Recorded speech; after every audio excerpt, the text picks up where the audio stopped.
I'm Nancy, and my life used to feel like a slow, gray drizzle. Endless debt, a marriage fraying at the edges, and lonely afternoons in a run-down diner with nothing but bitter coffee for company. But one ordinary Tuesday, a single act of kindness from strangers flipped my world upside down, igniting a spark I didn't expect and couldn't resist.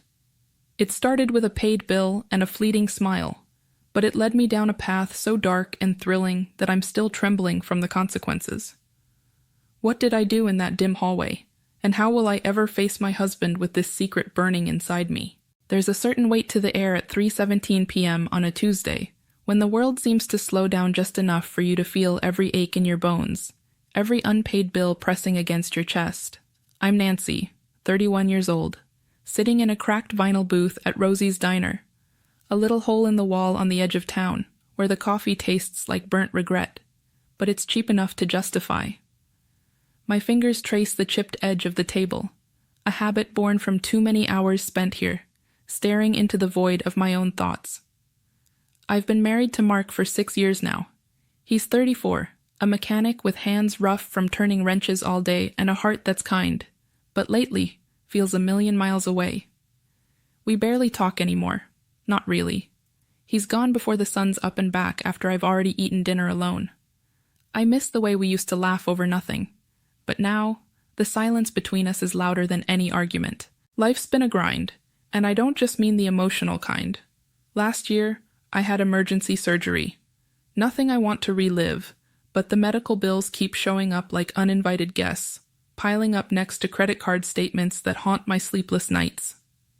We're drowning in debt, and no matter how many hours I put into my freelance graphic design gigs, working from our cramped apartment with its peeling wallpaper, I can't seem to pull us out of the hole. Most days, I'm hunched over my laptop, trying to make ends meet, but the numbers never add up. That's why I come here, to Rosie's. It's not just about the coffee. It's about getting out of that suffocating space, even if it means eating alone at a diner that's seen better days. The place has a worn-out charm, with faded checkered floors and a jukebox that hasn't worked since I started coming here. It's my escape, a sad little ritual to pretend I'm not as lonely as I feel. I glance around the diner, taking in the familiar faces and the ones I don't know.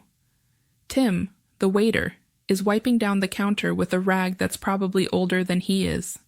He's young, maybe early 20s, with a tired smile that never quite reaches his eyes. I've seen him here enough to know he's working double shifts to keep himself afloat, just like the rest of us. Over at the next table, there's a group of 3 guys, probably in their late 20s or early 30s, laughing over a round of beers. They're dressed in jeans and flannel shirts, looking like they just clocked out from a construction site, their boots scuffed with the day's labor.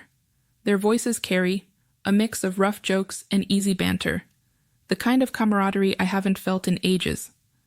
I don't know their names yet, but there's something about their energy that draws my eye for a moment before I pull myself back to the reality of my own world. Here I am, in my usual booth by the window at Rosie's Diner, the vinyl seat beneath me cracked and sticky from years of spilled soda and half-hearted cleanups. I'm nursing a cup of bitter coffee, the kind that burns your tongue and leaves a sour aftertaste. But it's all I can afford to keep me going. On the table in front of me sits a $12 plate of fries and a burger, the bun a little soggy and the fries lukewarm at best. I take small bites, not because I'm savoring it, but because I'm stalling, trying to stretch this moment out before the inevitable hits. My mind's a calculator right now, tallying up numbers I don't want to face. That $12 meal, plus tax, plus a tip I can't really afford to leave but will anyway, because I'm not heartless. It's gonna carve another chunk out of the measly $321 left on my credit card. I'm already behind on rent, 2 weeks late, and the landlord's texts are getting sharper, less patient. I can almost hear his gruff voice through the screen, demanding what I don't have. My stomach twists, not from hunger but from the weight of it all. Those medical bills from last year, the ones that keep coming no matter how many times I've begged for extensions, they're a noose tightening with every passing day. And Mark, God, I love him, but his paycheck barely covers his half of the mess we're in. I'm supposed to be the one pulling us out with my freelance gigs, but the work's dried up lately, and I'm left grasping at straws. I pull out my phone, the screen smudged from nervous swipes, and check for any notifications. Maybe a client's finally paid up, or a new gig's come through. But there's nothing. Just a blank screen staring back at me, mocking my desperation. I shove it back into my pocket, my fingers trembling a little, and let my gaze drift around the diner to distract myself. The place is alive with its usual hum, the clink of dishes being stacked behind the counter, the faint crackle of old country music spilling from the jukebox in the corner, even though half the songs don't play anymore. Every now and then, a burst of laughter erupts from the three guys at the next table, their voices rough and unfiltered, cutting through the haze of my thoughts. I steal a quick glance at them, their faces flushed from the beers they've been downing, their hands gesturing wildly as they talk over each other. For a split second, I envy them, their carefree energy, the way they seem untouched by the kind of burdens that keep me up at night. But I can't linger on that. My worries drag me back, heavy as ever. The air smells like grease and stale coffee, a scent that's become oddly comforting in its familiarity. I take another sip from my cup, the bitter taste grounding me for a moment, when Tim approaches my booth, his steps slow and deliberate. He's got that worn-out look in his eyes, but there's something else there too, a flicker of curiosity or maybe amusement. He leans in just a bit, his voice dropping low, almost conspiratorial, as he says, "Ma'am, your bill's been taken care of." I blink up at him, my mind stuttering to a halt. My mouth drops open, and I stammer out, "What? By who?" I can barely process the words, my voice sounding small and shaky even to my own ears. Tim doesn't say anything right away. He just nods his head toward the table of those three guys I'd noticed earlier, the ones with the loud laughs and easy grins. I follow his gaze, and sure enough, they're looking right at me, their smiles friendly, almost too casual, as they wave in my direction like we're old pals. One of them, the tallest of the bunch, calls out over the hum of the diner, "Hey, I'm Jake. This is Ethan and Ryan. We've got you covered." His voice is warm, a little rough around the edges, and it catches me off guard. I take a closer look at them now, my eyes darting from one to the other. Jake stands out immediately, towering over the others with a scruffy beard framing his jaw and a crooked smile that seems both charming and mischievous. Ethan, sitting to his left, is leaner, quieter, with sharp blue eyes that seem to see right through me, intense in a way that makes my skin prickle. Then there's Ryan, stocky and broad-shouldered, his loud laugh echoing again as he adjusts the baseball cap perched on his head, his grin wide and unapologetic. I'm frozen for a moment, my heart racing with a jumble of emotions I can't quite name. Gratitude, sure, but also suspicion. Why would three strangers pay for my meal? What's their angle? My mind spins with questions, but there's also this rush of relief washing over me. I don't have to swipe that card, don't have to watch another digit tick down on my dwindling balance. And beneath that relief, there's something else. A strange thrill at their attention, at being noticed when I've felt invisible for so long. I decide I can't just sit here gawking. I have to say something. To thank them, at least. My legs feel unsteady as I stand, smoothing down my worn-out sweater, the fabric thin and frayed at the edges from too many washes. I take a deep breath and walk over to their table, each step feeling heavier than the last, like I'm wading through some unseen current. Up close, their energy is even more magnetic, and I'm suddenly hyper-aware of how out of place I must look, how tired and frayed I feel compared to their easy confidence. I manage a small smile, my voice barely above a whisper as I say, "Thank you, really. I don't know why you'd do this, but I appreciate it." Jake leans back in his chair, that crooked smile widening as he shrugs and says, "No big deal. You looked like you needed a break." His words hit me harder than I expect, and I feel my cheeks flush, overwhelmed by the kindness, by the way they're all looking at me with something I can't quite read. I stammer out, "I owe you guys, seriously." And before I can stop myself, caught up in this impulsive wave of gratitude, I add, half joking but with a nervous edge, "I'd like to thank you, privately, if that's okay." Just a quick chat. I gesture vaguely toward the hallway leading to the restrooms, my heart pounding so loud I'm sure they can hear it. They exchange looks, quick smirks passing between them, and for a moment I think I've misstepped, that I've made a fool of myself. But then Jake nods, his grin turning sly, and says, "Sure, why not?" One by one they stand, following me as I lead the way down the narrow, dimly lit hallway. I'm back at my booth now, the cracked vinyl pressing into my thighs as I slide in, my hands trembling so badly I can barely hold the chipped mug of coffee in front of me. The liquid's gone cold, mirroring the icy dread settling into my chest. I take a sip anyway, the bitter taste sharp on my tongue, grounding me for just a second before my mind spirals again. What have I done? The last hour feels like a fever dream, a reckless blur of choices I can't take back. My heart's still racing, pounding against my ribs like it's trying to break free, and every breath I take feels shallow, like I'm drowning in the weight of my own actions. I glance around Rosie's diner, and on the surface, nothing's changed. Tim's still behind the counter, wiping it down with that same old rag, his movements slow and methodical, oblivious to the storm raging inside me. The jukebox in the corner crackles with another tired tune, one of the few songs it can still play, filling the air with a haunting melody that feels too fitting right now. The smell of grease and stale coffee lingers, a familiar comfort that's suddenly suffocating.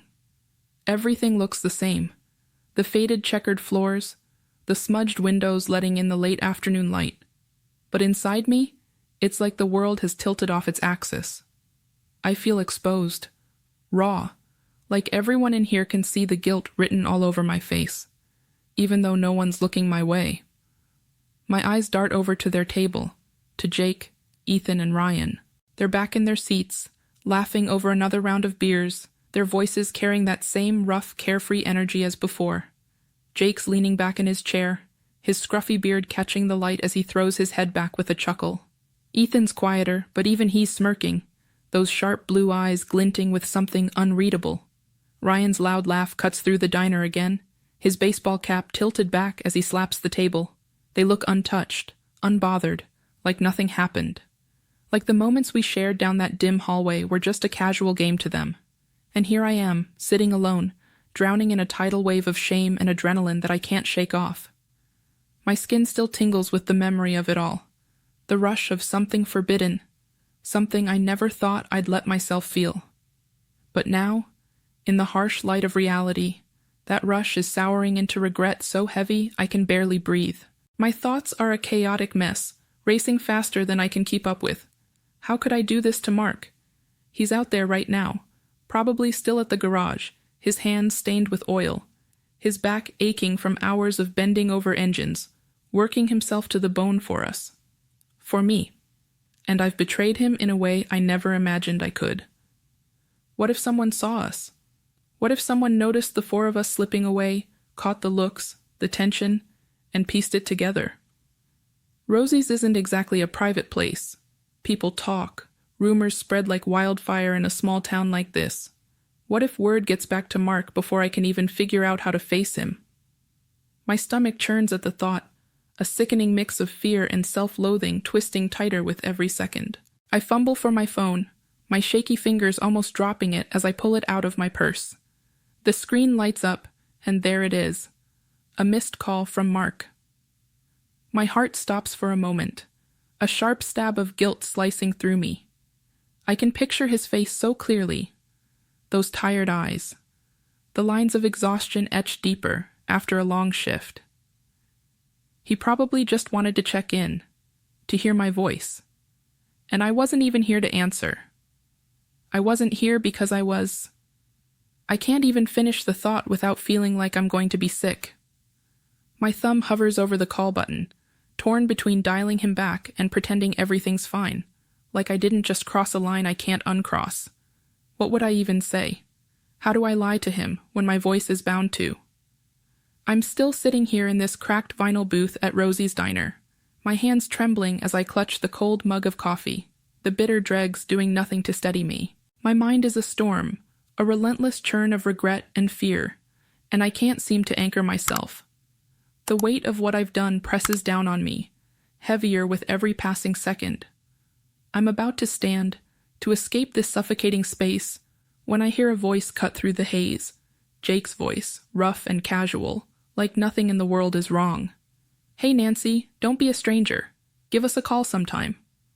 I turn slowly, my body moving like it's underwater, every muscle tense as I face him.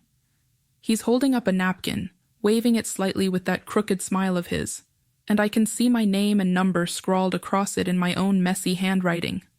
My stomach drops.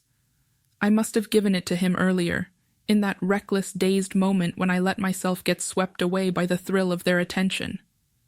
How could I be so careless? How did I let this happen? My heart slams against my chest, each beat a hammer striking an anvil, and I feel the blood drain from my face. What if Mark finds out? What if he sees this napkin, or hears about it from someone else in this gossipy little town? The thought alone is enough to make my knees buckle, but I force myself to stay upright, to not crumble right here in front of everyone. I manage a weak smile, the kind that feels more like a grimace, and nod stiffly, hoping it looks convincing enough. My voice won't come, so I don't even try to speak. Instead, I turn away, my movements jerky as I grab my purse and head for the door, desperate to get out of this diner that now feels like a cage. The cool evening air hits me as I push through the glass door, a sharp contrast to the stuffy warmth inside, and I gulp it down like I've been suffocating.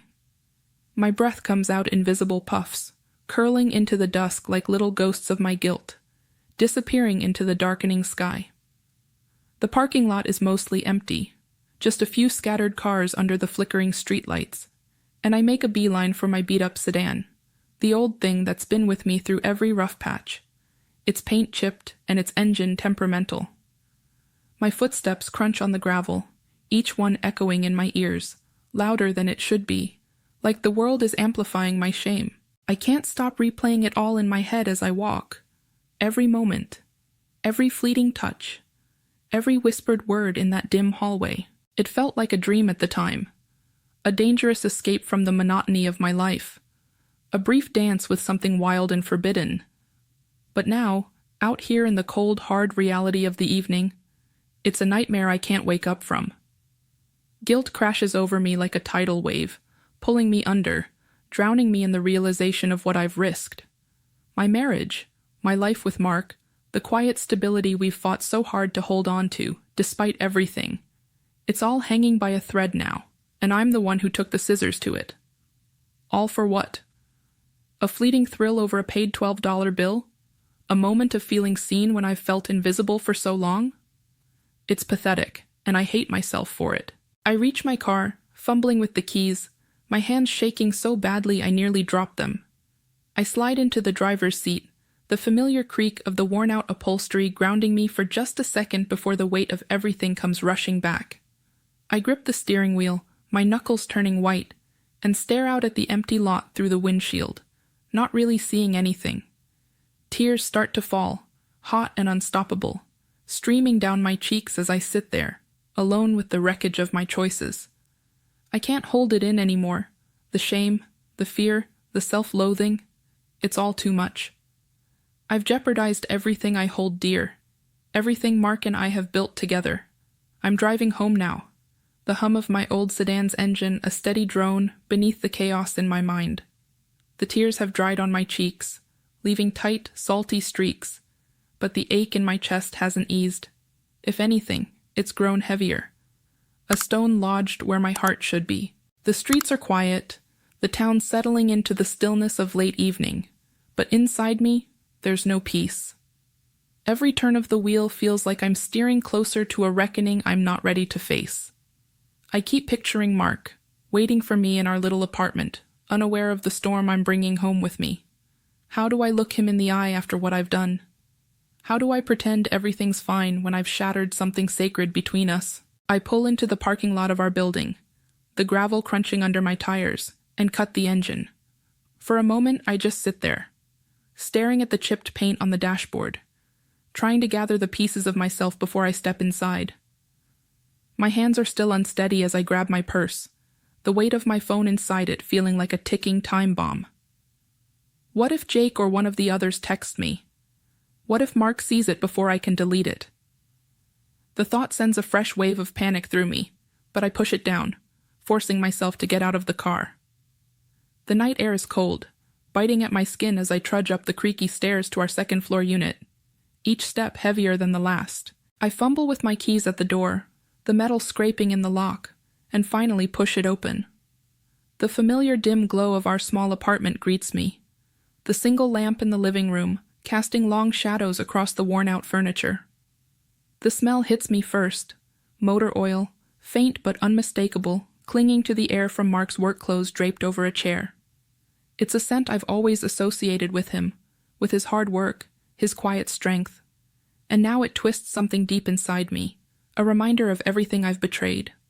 I close the door softly behind me, my breath shallow, as if making too much noise might shatter the fragile illusion I'm trying to hold together. Mark's on the couch, slouched back with his feet propped on the coffee table, the flickering light of the TV washing over his tired face.